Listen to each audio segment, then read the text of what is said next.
السلام علیکم دوستوں، میں ہوں جواد احمد اور آج میں آپ کو پاکستان کی کہانی بتانے جا رہا ہوں کیونکہ میں پاکستان سے وابستہ ہوں۔ پاکستان کی کہانی عزم و ہمت، جدوجہد اور جانی اور مالی قربانیوں کی کہانی ہے۔ 14 اگست 1947 عیسوی میں پاکستان ہندوستان ایک ہی ملک تھا اور اس پر انگریزوں کی حکومت تھی۔ انگریز آئے تھے تجارت کرنے، مگر رفتہ رفتہ انہوں نے یہاں اپنی حکومت قائم کر لی۔ 1857 عیسوی میں مسلمانوں نے انگریزوں سے بیزار ہو کر ان کے خلاف جدوجہد شروع کی۔ اکثر ہندو بھی انگریزوں سے تنگ آ چکے تھے، اس لیے وہ بھی مسلمانوں کے ساتھ آزادی کی کوشش میں شریک ہو گئے۔ انگریزوں نے اپنی حکومت کو بچانے کے لیے طاقت اور سازش دونوں کا استعمال کیا۔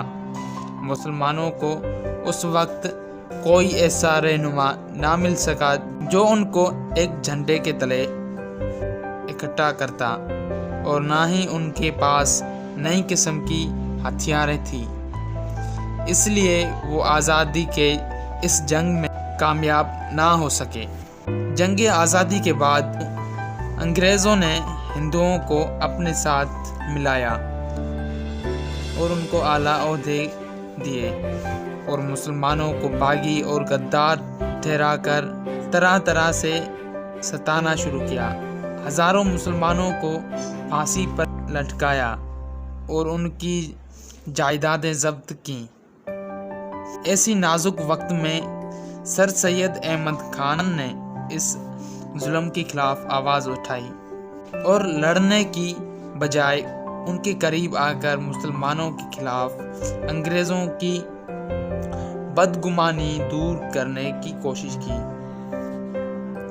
سر سید احمد خان کا خیال تھا کہ اس وقت مسلمانوں کو انگریزوں سے لڑنا نہیں چاہیے، بلکہ ان سے مفاہمت کر اپنی ترقی کے لیے کام کرنا چاہیے۔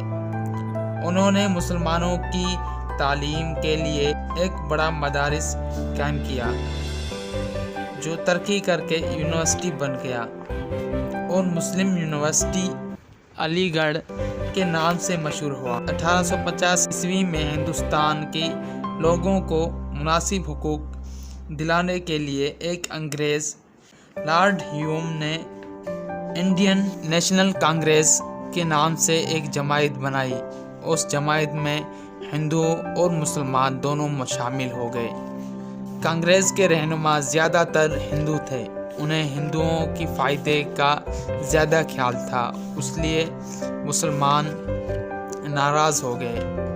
کانگریس میں ہندوؤں کا غلبہ دیکھ کے 1906 عیسوی میں چند مخلص رہنماؤں نے مسلم لیگ کے نام سے ایک الگ سیاسی جماعت قائم کی۔ قائد اعظم رحمۃ اللہ علیہ شروع میں کانگریس میں شامل تھے۔ ہندوؤں کی ہٹ دھرمی اور ناانصافی دیکھ کر کانگریس سے علیحدہ ہو کر مسلم لیگ میں شامل ہو گئے۔ قائد اعظم رحمۃ اللہ علیہ نے مسلم لیگ کی اصلاح کی اور اسے طاقتور بنایا۔ انہوں نے مسلمانوں سے اپیل کی کہ وہ اس جماعت میں زیادہ سے زیادہ تعداد میں شامل ہوں اور اس کے منصوبوں کو کامیاب بنانے کی کوشش کریں تاکہ مسلمانوں کے حقوقوں کی حفاظت کی جا سکے۔ 1930 عیسوی میں ہندوستان کے شہر الہ آباد میں مسلم لیگ کا سالانہ جلسہ ہوا۔ مسلمانوں کے مشہور فلسفی، شاعر اور رہنما علامہ اقبال رحمۃ اللہ علیہ نے صدارت کی۔ آپ نے فرمایا، میری نگاہ میں ہندو اور مسلمان کی باہمی جھگڑوں کا حل صرف یہ ہے، جن علاقوں میں مسلمان کی اکثریت ہے ان کو ملا کر ایک آزاد مملکت بنا دیا جائے، جہاں مسلمان اپنی مذہب، اپنی روایات اور تہذیب و تمدن کے مطابق زندگی گزار سکیں۔ 23 مارچ 1940 عیسوی کو مسلم لیگ کا سالانہ اجلاس لاہور میں ہوا، جس کی صدارت قائد اعظم محمد علی جناح رحمۃ اللہ علیہ نے فرمائی۔ اس اجلاس میں جو تجاویز منظور ہوئی وہ پہلے قرارداد لاہور اور بعد میں قرارداد پاکستان کے نام سے مشہور ہوئی۔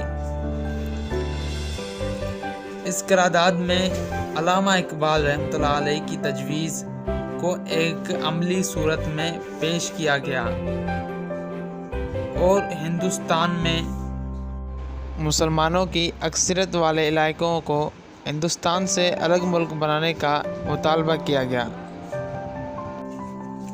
یہ مطالبہ جنوبی ایشیا ہندوستان کے مسلمانوں کی دل کی آواز بن گیا۔ کانگریس اور انگریز دونوں شروع میں اس تقسیم کے خلاف تھے، لیکن انہیں مسلمانوں کی اکثریت کے آگے جھکنا پڑا۔ ہندوستان تقسیم کر دیا گیا۔ بنگال کے مشرقی حصے، پنجاب کے مغربی حصے، سندھ، خیبر پختونخوا اور بلوچستان کے صوبوں میں مسلمان اکثریت میں تھے۔ یہاں مسلمان نیا وطن پاکستان وجود میں آیا۔ اس طرح جنوبی ایشیا کے مسلمانوں نے اپنے لیے ایک آزاد مملکت حاصل کی تاکہ وہ اسلام کی زرعین اصول کے مطابق زندگی بسر کر سکیں۔ ویڈیو پسند آنے کی صورت میں لائک کیجیے اور سبسکرائب کیجیے ہمارے چینل کو۔